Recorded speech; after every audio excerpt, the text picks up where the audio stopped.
Okay. Amuka taram sorry mayam handaki episode haibtare matangi handaki part sida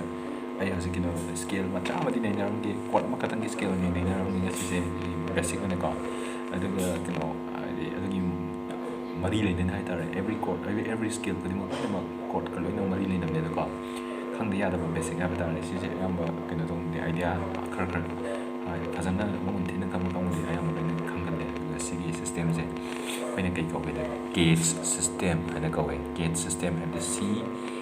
CAGED open chord system and the C chord हम लोग C में तो C open chord हम लोग का C A open chord का A open chord ले रहे यदि G का G open chord ले रहे अदुगा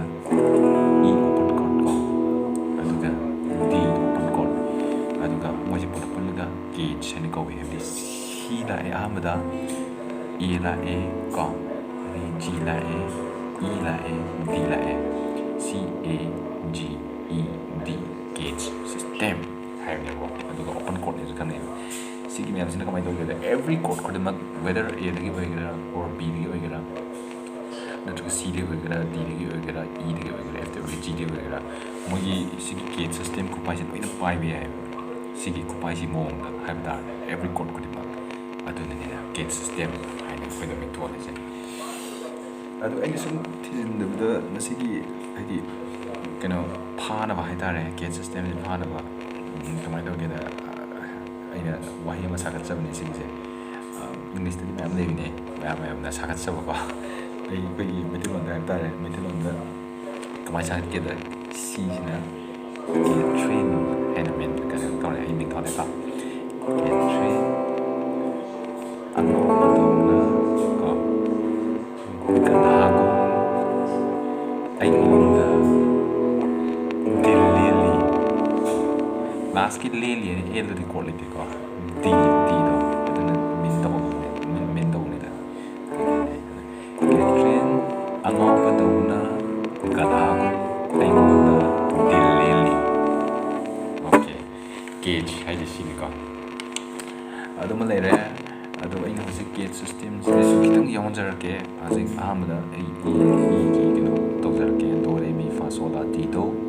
hindustani dana sare da ma pa da ni sa da man hai adu ga open chord ge halo jage ko open chord ni ko si ki chord chi dum khangjaram khanga mani mayam adu ga khang ba kam sin so hai biro adu ai basic tongana kana da part da hap jarake se कोई intermediate level है बता रहे हैं तो मुझे तो जाने share हो जाने हैं ये open chord A ले रहे हैं E का दिखाने हैं तो इसकी basically कोई इसकी fifth string दिख रहा है तो उन्होंने सी मंगा देता है तो देखो मागी do re mi fa sol la ti do से कमाई कोंगी one ट्रग का सारे का मापा था नहीं सासे कमाई कोंगी है बता का open chord एक लोग जरा हमने का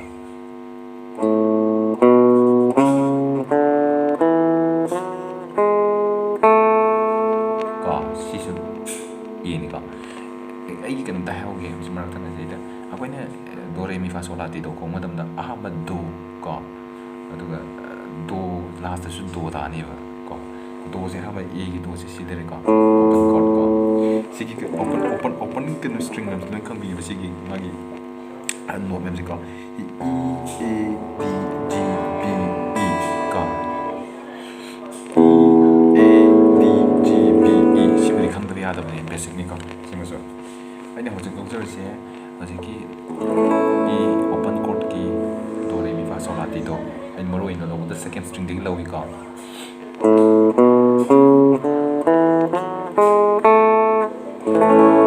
다니까 시기제 CAGED 시스템 다 하게 이 마사기 이 레저레 거 CAGED 시스템 거 CAGED 시스템 그 마기 제 이 CAGED 시스템 파이 저라게 example 거 어디 막 하다 하는데 그 스킬을 공부하니까 시수 1이 ai 좀 딱딱하게 시수 1이 거 이 아무튼 CAGED 시스템은 시기 쿠파이 하나 봐요 하면 거 시기 쿠파이 거 시수 1도 봐야 되니까 시기 쿠파이 시수 오픈 팻 보드는 레이크라 시디 거 시수 시는 좀 미해서 레이크 시스가 어떤 아무튼 그는 봐야 맞답니다 시기 쿠파이 봐야 맞답니다 ꯑꯩꯈꯣꯏꯅ ꯍꯧꯕꯁꯦ ꯐꯥꯔꯁ ꯑꯩꯈꯣꯏꯅ ꯗꯣꯗꯒꯤ ꯂꯥꯛꯀꯅꯦꯕ ꯑꯦꯅꯤ ꯀꯣꯔꯠ ꯄꯥꯏꯕꯗ ꯑꯗꯨꯅ ꯁꯤꯒꯤ ꯁꯣꯔꯤ ꯑꯦꯒꯤ ꯗꯣꯁꯦ ꯀꯥꯏꯗ ꯂꯥꯛꯏ ꯁꯤꯗ ꯂꯥꯛꯏꯀꯣ ꯁꯤꯒꯤ ꯈꯨꯄꯥꯏꯗꯀꯣ ꯁꯤꯒꯤ ꯈꯨꯄꯥꯏꯁꯦ ꯁꯤꯁꯤꯅꯦꯕ ꯁꯤꯅꯦꯕ ꯁꯦꯡꯗꯤ ꯈꯪꯕ꯭ꯔꯥ ꯑꯩꯈꯣꯏꯅ ꯁꯤꯗ ꯄꯥꯏꯕꯗ ꯆꯞ ꯃꯥꯟꯅꯩꯕꯁꯦ ꯁꯤ ꯄꯥꯏꯕꯁꯦ ꯌꯦꯡꯉꯨꯀꯣ ꯁꯤ ꯄꯥꯏꯕꯁꯦ ꯁꯤꯅ ꯈꯨꯗꯣꯝꯕꯤꯁꯤꯅ ꯁꯤ ꯄꯥꯏꯔ ꯂꯩꯈ꯭ꯔꯕꯅꯦꯕ ꯑꯁꯦꯡꯕꯗꯤ ꯑꯗꯨꯅ ꯀꯃꯥꯏꯅ ꯇꯧꯒꯦꯗ ꯏꯒꯤ ꯄꯣꯠꯁꯦ ꯁꯤ ꯂꯥꯛꯑꯅꯦꯕ ꯏꯒꯤ ꯄꯣꯠꯁꯦꯀꯣ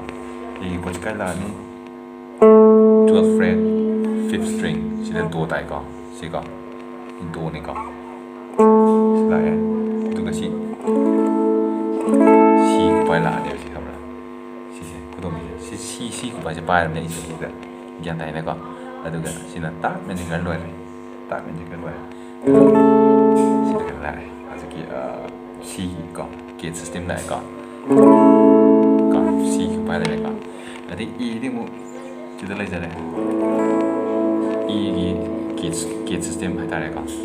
이게 gate system 있다시가 시제 C chord 나때거 C기 굿바이 함니 A chord니까 A chord니 아두가 C A chord 무사게 시는 랑사래 나쪽에 C 파르시아이 시제 스마이 파르시아이 A 굿바이 거지가 C기 굿바이 함네 그래 아직 A 굿바이 함네 그래 G기 굿바이 까이 빠이가니 하베가 도드기 좀 하고니 그래서 나중에 사 힌두스탄이다 하라고 시즈 A 노트니까 A 노트니 그냥 그만 또 G 빠이 맞던다 시스마이 빠이 나트라가 스마이 빠이가 그도 미신의 시는 미에는 생각이가 C 빠이 G가 그러나 아직 짬만하나 A 시스 그도 그는 그냥 통신 로비로 G 빠이도 많이 시리다 C A니까 E 시리 그는 로비로 스마이나 가 스마이 빠이비로 이 그도 미신 신면 비로 가 아두가 돼 sorry 그다음에 시리다 시제 G 굿바이 라이가 C A G 레어가 여기 E 굿바이는 관계가 E 굿바이 되는 거 그도 미신 신미에는 생각이 가 오픈 시스템이니까 오픈 코드 강제 두개 되시 그도 미적도니까 아두만 내래 아두가 진짜 그냥 그도 미신 독세 가 그도 미신 독세 시스템은 토에 버시스가 아두가 C E 굿바이 미신 되시 쉐프 쉐프도 E 굿바이네 시제 E 굿바이 코드나 E 내가 아니야 근데 suppose for example D 뭐 D 제 뭐 E 굿바이 빠이 되니까 sorry D 제 E 기 코드 빠이 되니까 아두는 그만 도기다 가이드리 하다 시계도네 E니까 E 코드니까 근데 D 빠이 맞는다 스마이 빠이 되는 거 D가 어떤 것 심머리 머리 타니까 그 마이너 머리 내는 시저 E니 E 노트니 슬레이세 가 E니 그만 빠이 비아이 스마이 빠이 비아이 나트라가 either 가 kuning toksin sumai lapiro kunau sin sumai lapio kuning de kuya sin si lapiro ka india ko mona ka de kodom sin si ka mari su so pai biro ka aduga pai thada biro asisina D ko pai ni aduga chord na E aduga ne gate system has every B de su pai ya C masa de su pai ya D is E is F is G is loina market system ne basi pai si loina ne aduna ngasi ki ai kena nai na zagi E chord ai hana ni zagi alphabet su E na ho ni na ga su E de ho sin kan mai ma ne E de ho zagi ngasi de E de ko na do re mi fa sol la ti do ka si ba de ka do bo ko na si E ni A D G B E ka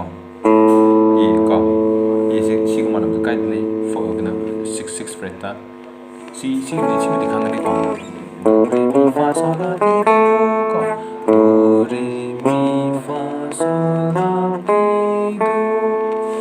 이 핑거 포지션 생각만 연비요가 그리고 시 코드 그마이나 코드 폼 더 있는 더 마탕기 근데 이거는 락사게 마탕기 파트 마시디 게트 시스템 지금 기타 머리 내는 락사게 이래가 어떻게 마탕 이 가이 빠이 비야 합세 이너 닥서 그래 게트 시스템다 가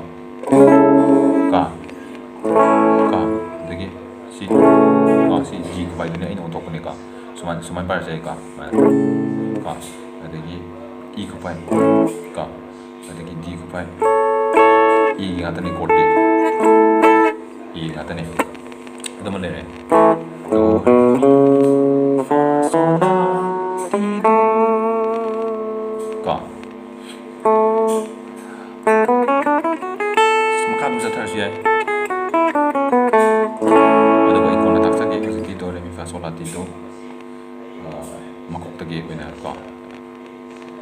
ascending order do in laksa ge ka aduna second string ki open string che kai manani sixth string ki fifth fret ki sida manani me si e ne ka siang kham bi ro ka sida ki do re mi fa sol la ti do lo si ka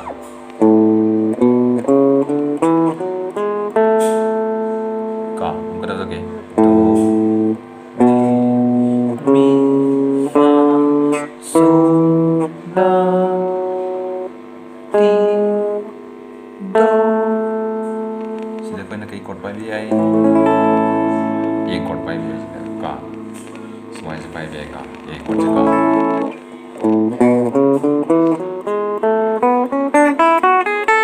sine ka magi chord se major scale se ka major scale le ba kai chord se smai na da bi ka sida ki ho ra ka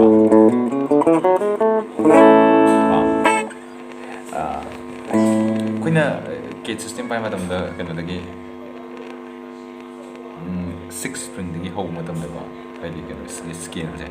ani thong da pai dum pai bi ya ne ka amana haziki e system le na ka e chord dagi ka aduga g gi system su pai bi ya g gi system su de ai ha je ge ka smai lai ne ka smai na ka si su pai bi ya si su e ne kitang di wa ne sa mayam na koi kepo ga hamnai da du gi ne si pai wa bi ha ra si e ne wa na thana bi ai ka aduma lai ra adagi for example aduga amana mo se every scale ko matam da last da do dum ta ni ona tra ga sa dum ta ni hindustani da ga sa re ka ma pa da ni sa ta ta aduga kan koi western da ga do re mi fa sol la ti do and kai da ka aduna do da gi mu makha mu sa thabi ai ka da gi mu ka for example in bi pa ya sidagi do re mi fa sol la ti do ko ngai da ka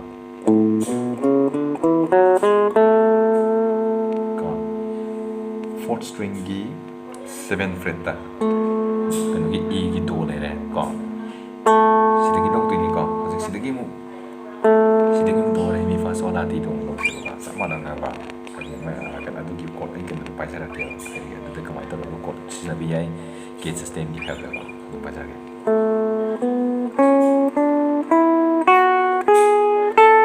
sida su dong le e gi dong le re ka ai pa bi lo re wana traga na sa gi ai na ha da kunang tau sida mayam na kepo ha bi da si pai ning da bai ni ba ai wa sa wa ba da re ya mu tam da ba pha ta sila ba da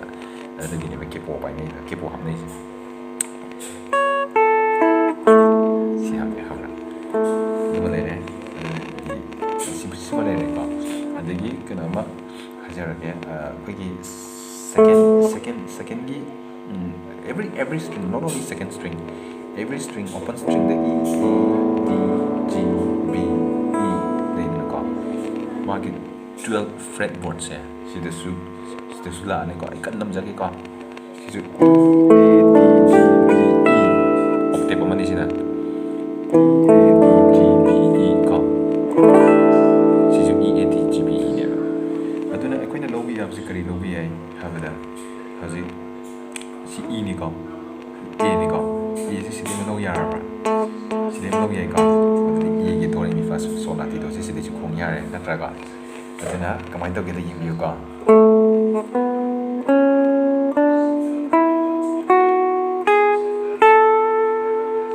sai se khong ye ka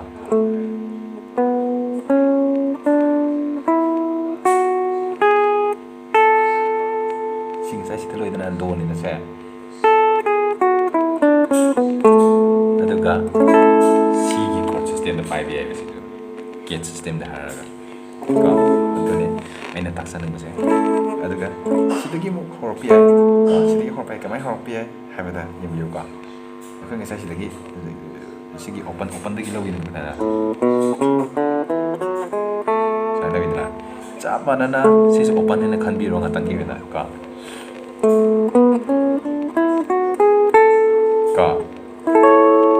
시저 이해네요 하나 어떤이다 CAGED 시스템제 이게 시내에 닥사립세 fifth string 지대세도 아니 돈 빠이비야 시기 구파연 빠이비야 여기 이 구파연 빠이비야 까 옥대부 saksel라가 와이나 시매면서 강모다라고 CAGED 시스템 쓰는 거 코드세 mga 돈을 빠이야 하면 생각이 코드 아마세 구파이세 mga 돈을 빠이야 하면 CAGED 시스템 멘더리제 ꯑꯗꯨꯒ ꯊꯨꯒꯥꯏꯔ ꯄꯥꯏꯕ ꯃꯌꯥꯝ ꯌꯥꯏ ꯊꯨꯒꯥꯏꯔ ꯄꯥꯏꯕꯁꯨ ꯃꯌꯥꯝ ꯌꯥꯎꯅꯩꯀꯣ ꯕꯦꯁꯤꯀꯂꯤ ꯑꯩꯈꯣꯏꯅ ꯈꯪꯅꯕꯗꯤ ꯃꯉꯥ ꯊꯣꯛꯅ ꯄꯥꯏꯕ ꯌꯥꯏ ꯍꯥꯏꯕꯅꯦ ꯑꯗꯨꯅꯤ ꯑꯗꯨꯅ ꯑꯩꯅ ꯍꯧꯖꯤꯛ ꯇꯥꯛꯆꯈꯤꯕꯁꯤꯡꯁꯦ ꯁꯤꯃ ꯂꯩꯔꯦꯀꯣ ꯑꯗꯒꯤ ꯁꯤꯗꯒꯤ ꯍꯧꯕ ꯑꯃꯒ 6 stringꯗꯒꯤ ꯍꯧꯕ ꯑꯃ 6 stringꯒꯤ 5th fretꯇꯒꯤꯀꯣ ꯀꯣ 이 구파이 내려고 아무도 이 레그레 저기 이 구파이 누구 코딩 같은 거 있는 게 딱새지 여기 시드기 제인 로기고 ngасai가 4th string aduga 7th fret 이거 시수 도니 그냥 담다 도레미파솔라티 every 도시 얘기 도세 시그 노트 만나니 호락보다 어려워세 호락보다 어려운 노트 만나니 노트도 만나니 버라버 어떤 시리즈 제주 호부에 거 도세 시게 거 시다라바 그다리 시다 D 빠이 야래 거 스마이 빠이 야래 D 주가 D 빠이 야래 혹시 타비로 시다 거 머리 타게 하다가 이제 이는 딱딱이도 뭐 이렇게 보가 나라가 기포 합내도 있는데 지금 그치 사락 다음에 봐야 돼 오늘 산발제 누가 산발제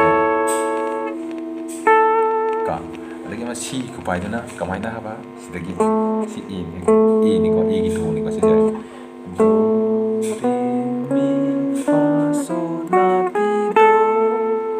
까 어떻게 봐야되나 스마이 봐야되니까 딱딱이 E 봐야 이 구파이다 이 코트 C 구파이다 C 아주 그마게 스케일나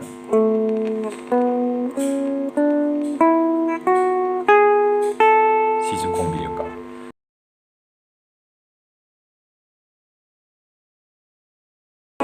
딱이라 이 오픈 코드 키 도레미파솔라티도 해서 그래 이 chord system की लग सकेगा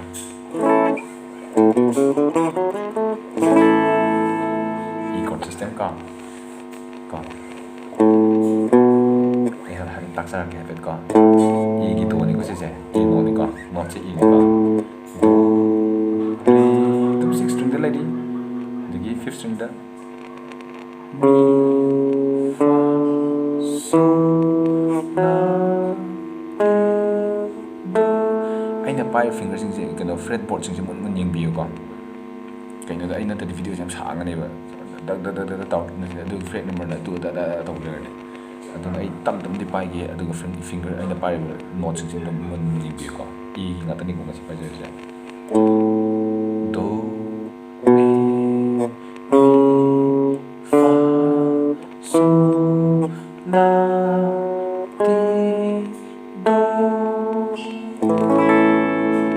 टी कुपाइना ई कुपाइनी अदुनी CAGED सिस्टम है का अदगी अब G कुपाइ से G कुपाइदा इन कमाइना ngасai तासगी द सी कन का 5th fret की 6 string से ए नोट ने का अदुना कोइना कमाइन तोगे दा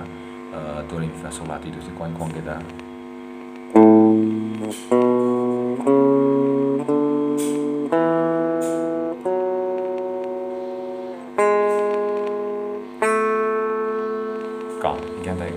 anh quay được không?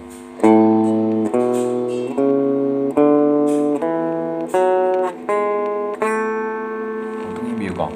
đã không cái ꯀꯣ ꯅꯠꯇ꯭ꯔꯒ ꯑꯩ ꯆꯤꯟꯅꯗ ꯍꯟꯖꯤꯟꯅ ꯍꯥꯏꯔꯗꯤ ꯀꯩꯅꯣ ꯇꯧꯔꯅꯦꯕ ꯀꯣꯏꯊꯣꯛꯅ ꯇꯥꯔꯗꯤ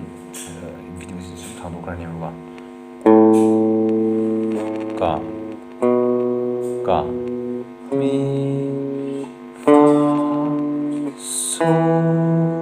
ꯂꯥ ꯇꯤ ꯗꯣ ꯀꯣ ꯁꯤꯗꯒꯤ ꯍꯧꯕꯅꯤ ꯑꯩꯈꯣꯏꯒꯤ ꯗꯣ ꯁꯨꯃꯥꯏꯅ ꯄꯥꯔꯁꯤ ꯌꯥꯏ ꯅꯠꯇ꯭ꯔꯒ ꯁꯨꯃꯥꯏꯅ ꯖꯤꯒꯤ ꯈꯨꯄꯥꯏꯗꯣ ꯁꯤ ꯂꯩꯔꯦ ꯑꯩꯅ ꯍꯥꯏꯖꯕꯗꯣ ꯀꯦꯠ ꯁꯤꯁꯇꯦꯝꯒꯤ ꯖꯤ ꯈꯨꯄꯥꯏꯗꯣ ꯃꯈꯣꯟ ꯊꯣꯛꯇ꯭ꯔꯦ ꯁꯣ ꯁꯣꯔꯤ ꯀꯣ ꯀꯦꯠ ꯁꯤꯁꯇꯦꯝꯒꯤ ꯖꯤ ꯈꯨꯄꯥꯏ ꯑꯦꯒꯤ ꯀꯣꯔꯠ ꯀꯣ ꯖꯤ ꯏ ꯈꯨꯄꯥꯏ ꯇꯥꯛꯈ꯭ꯔꯦ ꯖꯤ ꯈꯨꯄꯥꯏꯁꯨ ꯇꯥꯛꯈ꯭ꯔꯦ ꯖꯤ ꯈꯨꯄꯥꯏꯁꯨ ꯇꯥꯛꯈ꯭ꯔꯦ ꯗꯤ ꯈꯨꯄꯥꯏꯁꯨ ꯇꯥꯛꯈ꯭ꯔ ꯃꯥꯜꯂꯦ ꯗꯤ ꯈꯨꯄꯥꯏꯁꯦ ꯀꯣ ꯌꯦꯡꯕꯤꯌꯨ ꯃꯨꯟꯅ ꯌꯦꯡꯕꯤꯌꯨ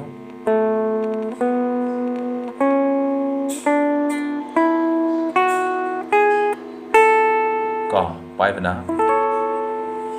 A ꯀꯣꯔꯠꯅꯤ D ꯈꯨꯄꯥꯏ ꯀꯦꯠ ꯁꯤꯁꯇꯦꯝꯗ ꯀꯣ ꯁꯤ ꯐꯥꯎꯗꯅꯤ ꯑꯗꯨꯒ ꯁꯤꯗ ꯑꯗꯨꯝ ꯀꯩꯅꯣ ꯄ꯭ꯔꯦꯛꯇꯤꯁ ꯇꯧꯕꯤꯔꯣ ꯑꯗꯨꯒ ꯑꯩ ꯁ꯭ꯀꯦꯜꯁꯦ ꯃꯊꯪ ꯑꯩ ꯀꯩꯅꯣ ꯇꯧꯖꯔꯛꯀꯦ ꯁꯤꯅ ꯕꯦꯁꯤꯛꯅꯤ ꯑꯗꯨꯒ ꯃꯊꯪ ꯍꯥꯏꯗꯤ ꯔꯤꯚꯔꯁꯀꯨꯝꯕꯁꯨ ꯇꯥꯛꯆꯔꯛꯀꯦ ꯐꯣꯔ ꯑꯦꯛꯖꯥꯝꯄꯜ ꯁꯝꯅ ꯍꯥꯏꯔꯕꯗ ꯀꯣ ꯁꯤ ꯂꯩꯔꯦꯀꯣ ꯁꯤꯐꯥꯎ ꯂꯩꯔꯦꯀꯣ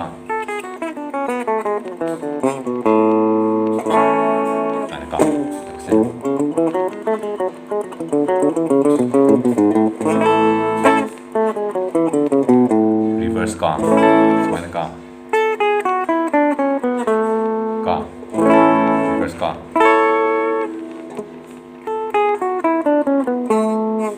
sai si kupai da adugi reverse ka aduga e copy ba ka sai likewise kamana sida si to bi ai ka kamana to bi ai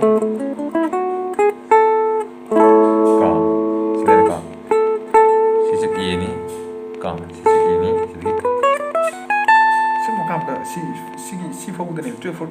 프레스 시부 파우드도 카피니요 시 파우드다 시주 len 파라네 잡아네 쿠파이 시 파이드 쿠파이두가 시데 파이드 쿠파이두가 시데 파이드 시데 스킬 콩티바 쿠콩두가 잡아네 로그리 로레 시데 로레 마이게데 쭉 프레스 파우드네 코니 시네리 기타리가 시나 옥테브 마네고 옥테브 시주 옥테브니까 시주 옥테브니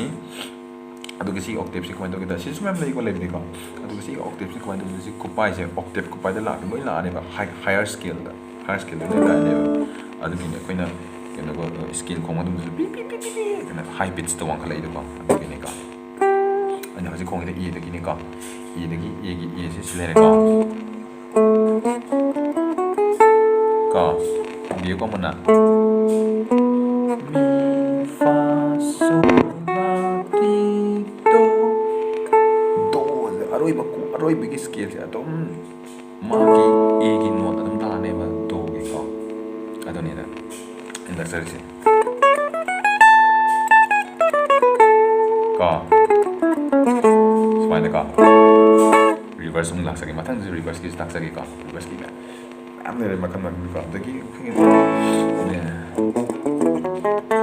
ka similarly ka matang gi next kan taksarake hazik demonstrate haifetang tawjaram ge tawni ka sorry silere ka silere reverse ka sana se ai natraga kupai se ka ai finger moving view ka ne ka hana se ai natraga saya apa mana itu ketika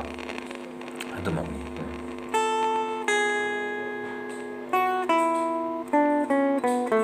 sedikit juga saya suka beka saya suka ika ada nih memang lagi si key system sih kamu ada dalam skill memang makanya kan nih kayaknya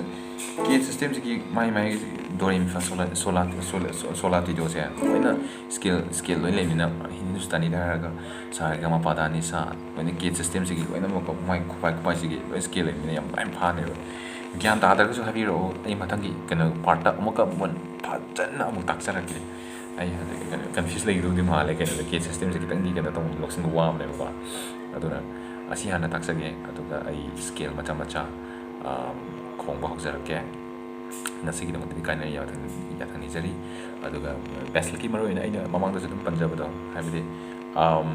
ꯀꯩꯅꯣ ꯇꯧꯋꯤ ꯍꯥꯏꯗꯤ ꯑꯦꯅꯤ beginner ꯍꯥꯏꯕ ꯇꯥꯔꯦ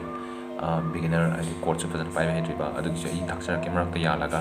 ꯑꯗꯨꯕꯨ ꯅꯪꯗꯤ ꯀꯥꯎꯕꯤꯒꯅꯨ ꯑꯗꯨꯝ ꯍꯥꯏꯗꯤ ꯑꯩ ꯃꯌꯥꯝꯒꯤꯗꯃꯛꯇ ꯑꯩ ꯁꯦꯕꯥ ꯇꯧꯖꯕꯅꯤ ꯏꯆꯤꯟ ꯏꯅꯥꯎꯒꯤꯗꯃꯛꯇ ꯌꯥꯝꯅ ꯍꯥꯏꯖꯔꯨꯕ ꯅꯠꯇ꯭ꯔꯒꯁꯨ ꯑꯗꯨꯅ ꯕꯦꯁꯤꯛꯁꯤꯡ ꯑꯩꯉꯣꯟꯗ ꯈꯪꯖꯕ ꯕꯦꯁꯤꯛꯁꯤꯡ ꯑꯩ ꯂꯣꯏꯅ ꯍꯥꯏꯖꯔꯛꯀꯦ ꯀꯦꯠ ꯁꯤꯁꯇꯦꯝꯁꯦ ꯒ꯭ꯌꯥꯟ ꯇꯥꯗ꯭ꯔꯒꯁꯨ ꯑꯩ ꯃꯊꯪꯗ ꯔꯤꯄꯤꯠ ꯇꯧꯖꯔꯛꯀꯦ ꯑꯗꯨꯒ ꯐꯖꯅ ꯑꯃꯨꯛ ꯀꯩꯅꯣ ꯇꯧꯃꯤꯟꯅꯁꯤ ꯒ꯭ꯌꯥꯟ ꯇꯥꯃꯤꯟꯅꯁꯤ ꯃꯌꯥꯝ ꯄꯨꯝꯅꯃꯛ ꯑꯣꯏꯅꯀꯣ ꯑꯩꯅ ꯑꯦꯛꯁꯄ꯭ꯂꯦꯅꯦꯁꯟ ꯇꯧꯕꯗꯁꯨ ꯈꯤꯇꯪ ꯋꯥꯔꯝꯕ ꯌꯥꯏ ꯒ꯭ꯌꯥꯟ ꯇꯥꯕꯗ ꯀꯩꯅꯣꯗ ꯊꯨꯅ ꯇꯧꯈꯤꯕꯅꯤꯅꯀꯣ ꯑꯗꯨꯅ ꯑꯃꯨꯛ ꯇꯧꯖꯔꯛꯀꯦ ꯃꯊꯪꯗꯀꯣ ꯊꯦꯡꯛ ꯌꯨ ꯁꯣ ꯃꯆ ꯉꯁꯤꯒꯤꯗꯃꯛꯇꯗꯤ ꯀꯥꯏꯅ ꯌꯥꯊꯪ ꯅꯤꯖꯔꯤ ꯊꯦꯡꯛ ꯌꯨ